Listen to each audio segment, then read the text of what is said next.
오늘은 긍휼히 여기는 자, 행복의 비결이 여기 있습니다. 라는 제목으로 하나님 말씀 전하겠습니다.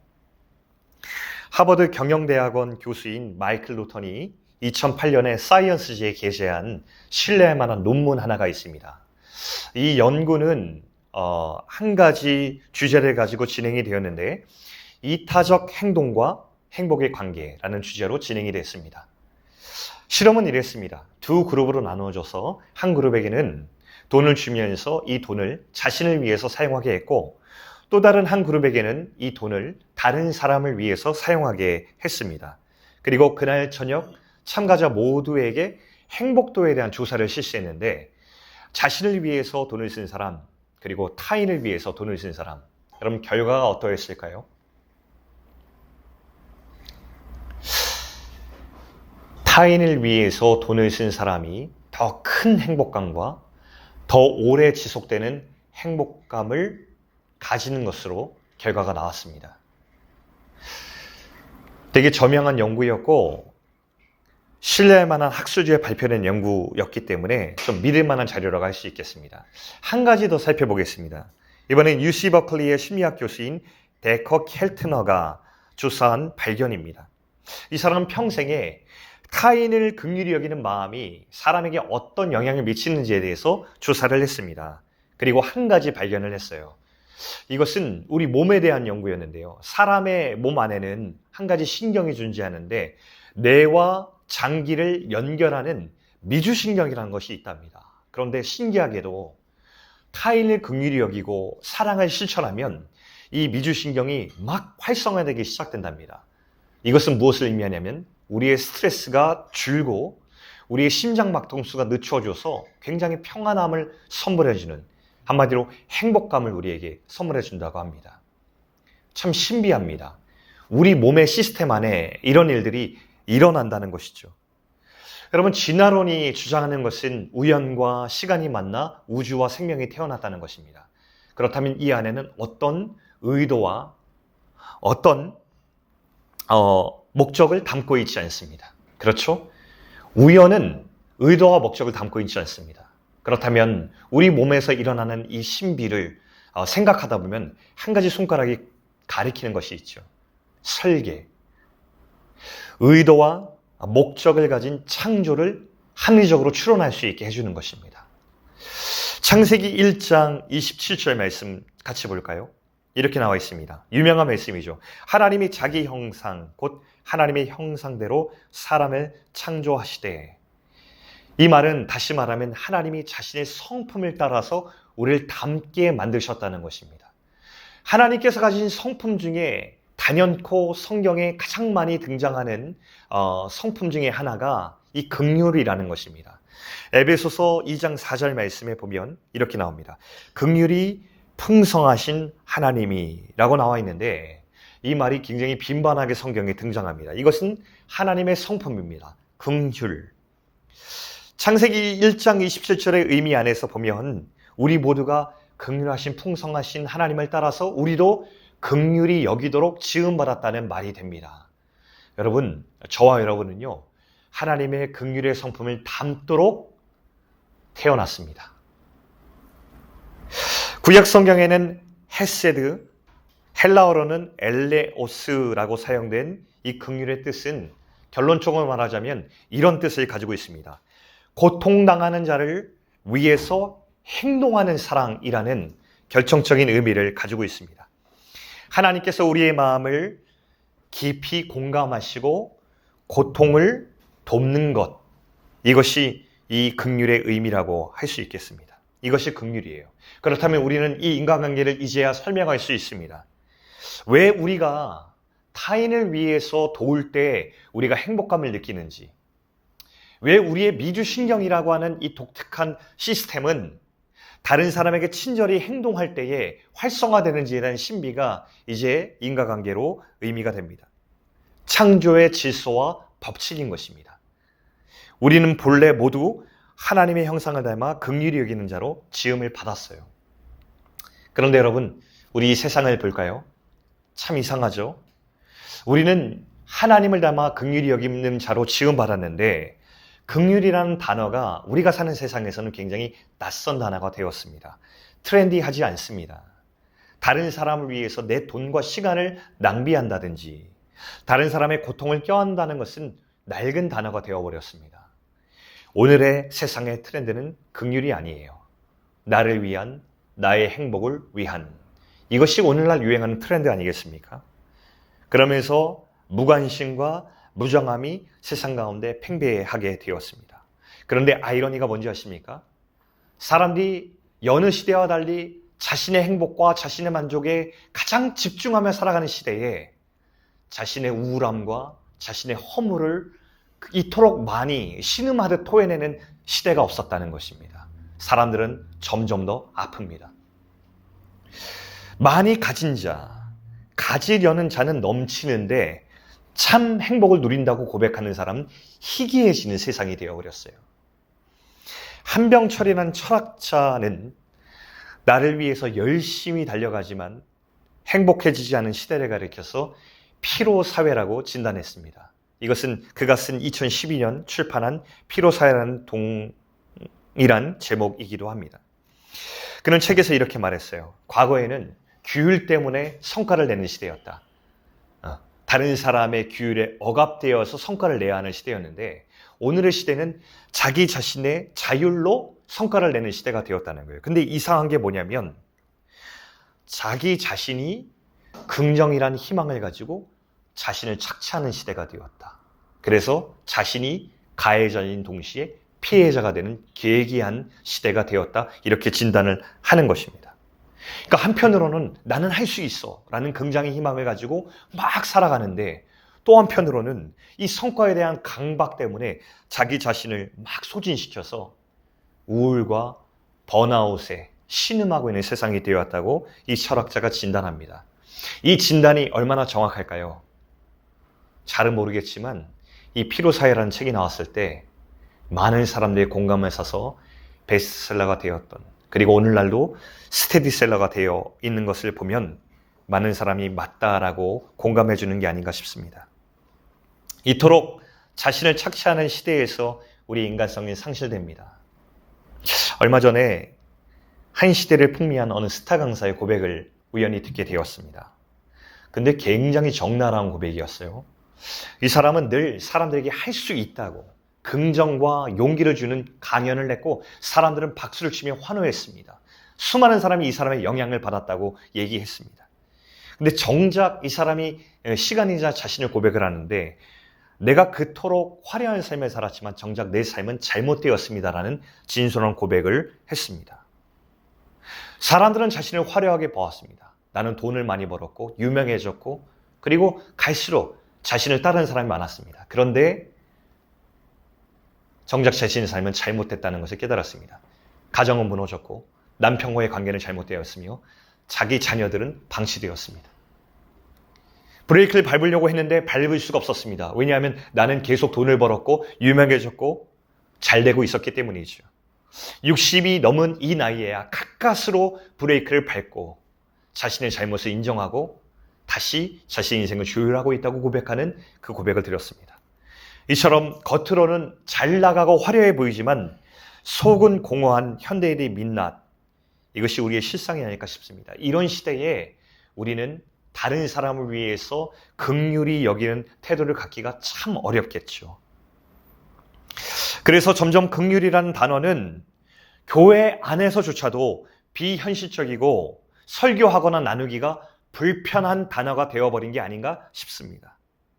성경은 이걸 예고하셨습니다. 하나님께서 우리를 긍휼히 여기는 자로 지으셨다고 분명히 말씀하셨지만 그러나 말세에 하나님을 떠난 자들 가운데 이 긍휼을 잃어버리게 될 거라고 예고하셨습니다. 우리 성경 말씀 볼까요? 디모데후서 3장 3절 말씀 함께 보겠습니다.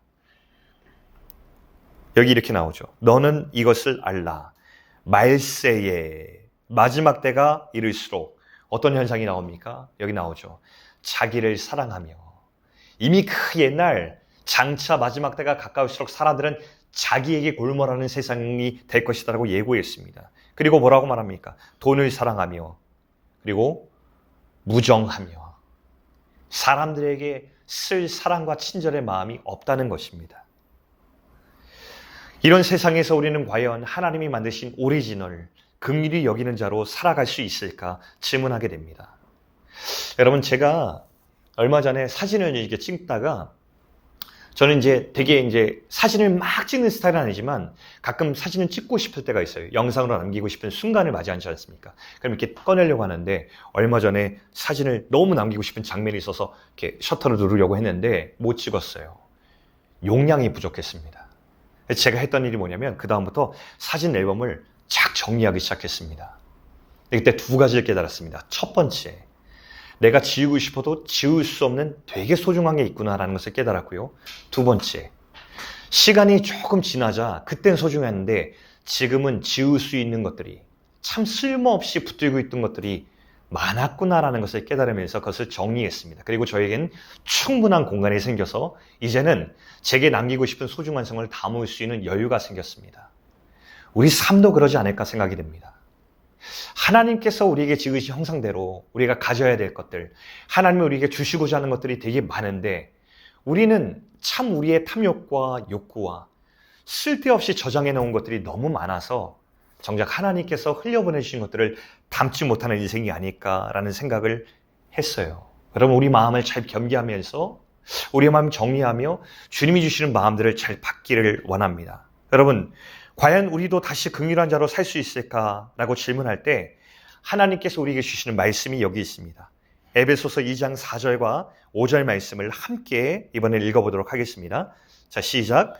긍휼이 풍성하신 하나님이 우리를 사랑하신 그 큰 사랑을 인하여 허물로 죽은 우리를 그리스도와 함께 살리셨고 너희는 은혜로 구원을 받은 것이다.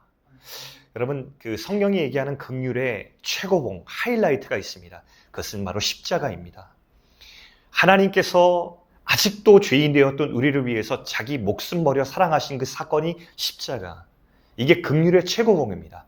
하나님이 우리에게 보여주신 긍휼의 깊이와 크기는 바로 십자가만큼입니다. 이것을 우리가 받았습니다. 여러분, 십자가의 복음은 성경이 말하는 것은 다른 종교와 다른 신앙과 현저히 구별됩니다. 다른 신앙은 자격과 정성을 갖추라고 얘기합니다. 네가 얼만큼 선을 쌓았고 네가 얼만큼 신앙의 행위를 충족했는지에 대해서 늘 우리에게 가늠하며 그 이상이 되었을 때 너에게 천국을 보상하겠다고, 너에게 복을 보상하겠다고 이야기합니다. 성경은 그렇게 얘기한 적이 단 한 번도 없습니다. 성경에서 말하는 복음은 늘 우리에게 이야기하는 것, 긍휼입니다. 조건 없이 사랑하고 우리를 찾아와 주신 것입니다. 일방적입니다.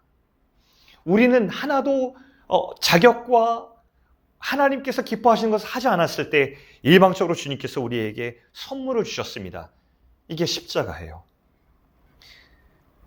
자격과 복종을 정하는 대신에 우주를 만드신 창조주께서 이 땅 가운데 들어오셔서 우리 가운데 자신의 생명을 주시는 값을 치러주셔서 우리를 구원해 주신 것, 우리를 되찾아 주신 사건이 이 복음입니다. 이것이 주님의 긍휼이죠. 여러분, 우리는 되게 당연히 여기는 경향이 있죠. 여러분, 이 복음에 감격하십니까?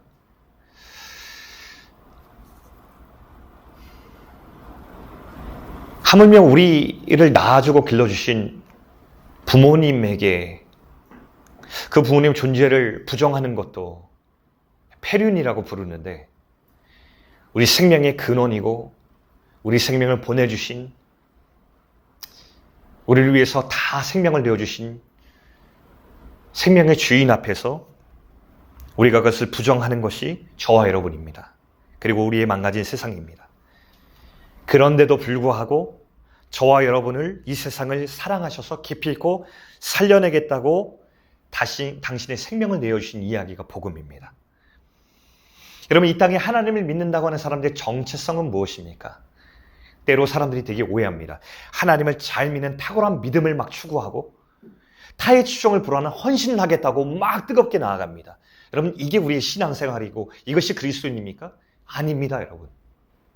그리스도인의 유일한 자격과 정체성이라고 하는 것은 나를 위해서 십자가에서 죽으신 그 풍성한 사랑을 받아들이는 겁니다.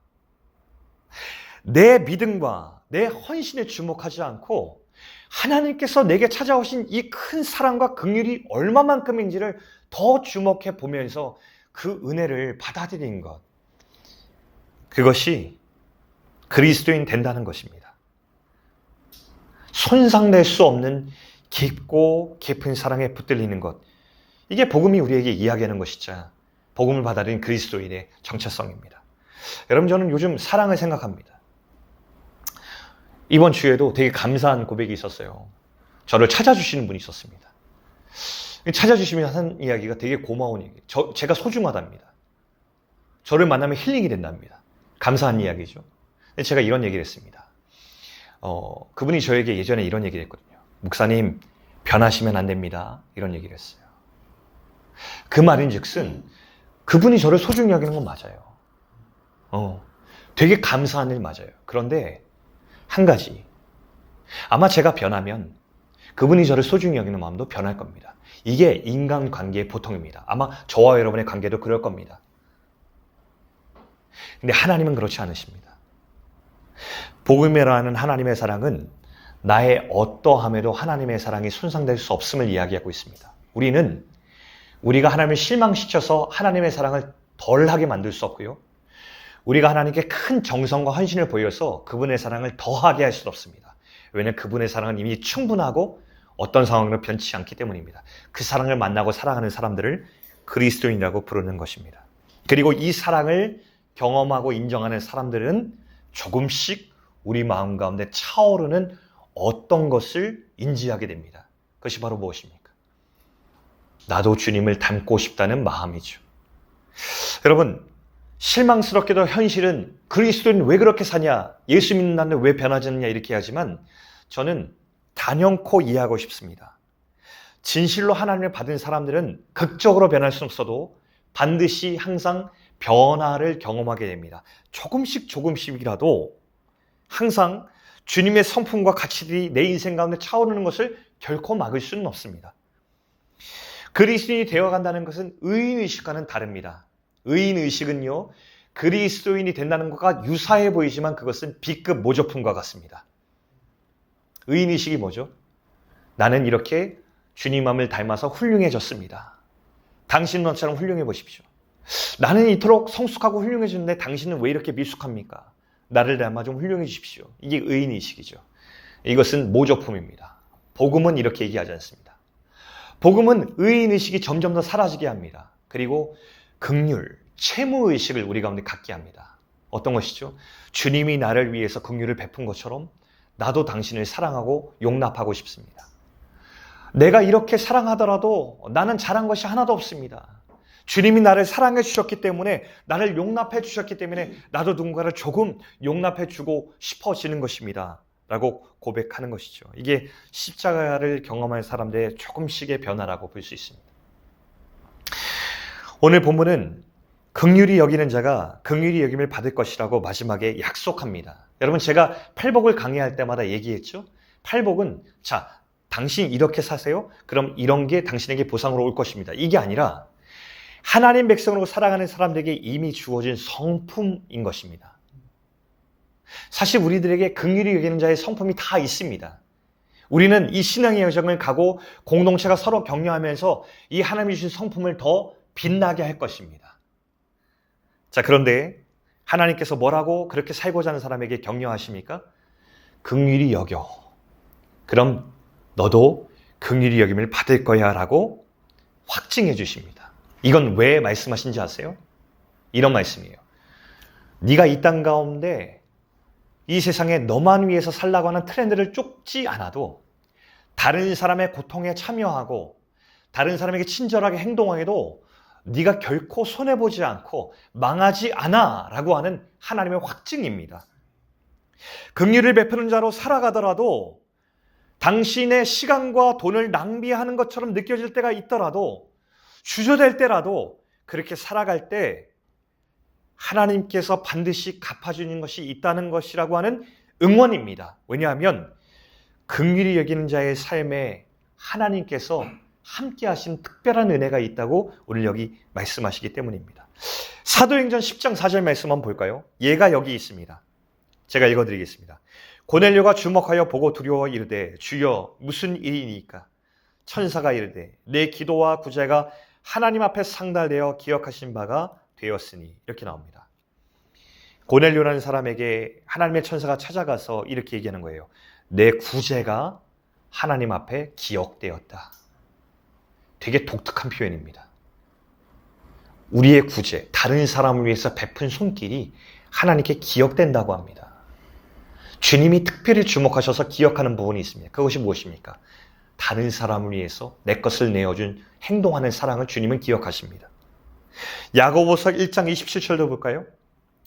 경건의 정의를 이렇게 내립니다. 하나님 아버지 앞에 정결하고 더러움이 없는 경건은 곧 고아와 과부를 그 환난 중에 돌보고. 이렇게 얘기합니다. 경건은 사람들이 착각하죠. 신앙적 행위들을 많이 하는 것을 경건이라고 합니다. 저 사람 경건해라고 하면 어떤 사람입니까? 와, 저 사람 이번에 성경을 엄청 많이 읽었대. 저 사람 기도를 2시간씩 한대. 저 사람 교회 헌신을 엄청 많이 해. 매일 교회 나와서 일하잖아. 이게 그동안의 전통적 개념의 경건이었습니다. 근데 오늘 하나님 앞에 경건은 무엇입니까? 이 세상의 삶에 들어가서 환난당한 고아와 과부를 돌보는 행동이 하나님 앞에 참된 경건이라고 성경은 말씀하고 있습니다. 이런 행위와 행동하는 사랑이 낡은 단어처럼 보이지만 주님 앞에서는 기억되는 가장 소중한 것이라는 것을 주님께서 보증하시는 것입니다. 오늘 하나님께서 이렇게 말씀하십니다. 사랑하는 소금공동체 성도들이여, 이 땅 가운데 세상의 트렌드와 거슬리는 것처럼 보이더라도 다른 사람을 내 인생에 두고 살고 공고한 사람들을 돌보고 다른 사람에게 친절한 행동을 하라. 세상은 손해라고 얘기고 왜 그렇게 미련히 산다고 얘기하더라도 내가 보증하고 확정한다. 그 삶이 결코 망하지 않고 정말 행복하고 복 있는 삶이다. 라고 주님께서 우리에게 확증하여 주시는 말씀입니다. 지난주에 제가 한국을 방문하고 돌아오는 길이었습니다. 공항에서 저희 장모님과 통화했습니다. 이제는 연로하셔서 80이 되신 어른께서 이제 사역지로 다시 돌아가는 사위를 격려해 주시면서 하신 말씀이 있었습니다. 며칠 전 누군가와 대화를 나눈 말씀을 저에게 들려주시면서 이렇게 얘기했어요. 인생의 마지막에 가까이 와서 보니, 인생을 돌아보니 삶의 열매라는 것이 참 소중하더라. 하나님 앞에 살아가면서 맺은 그 열매가 유독 소중하더라. 잘 먹고 잘 사는 나를 위한 인생도 되게 소중해 보였는데 하나님께 돌아갈 날이 가까우면 갈수록 가장 소중한 것이 뚜렷하게 보이는데 그것이 바로 하나님 앞에서 맺어진 그 열매, 하나님 말씀대로 살아낸 그 열매가 가장 소중하더라 라는 그 말씀을 저에게 전해 주셨습니다.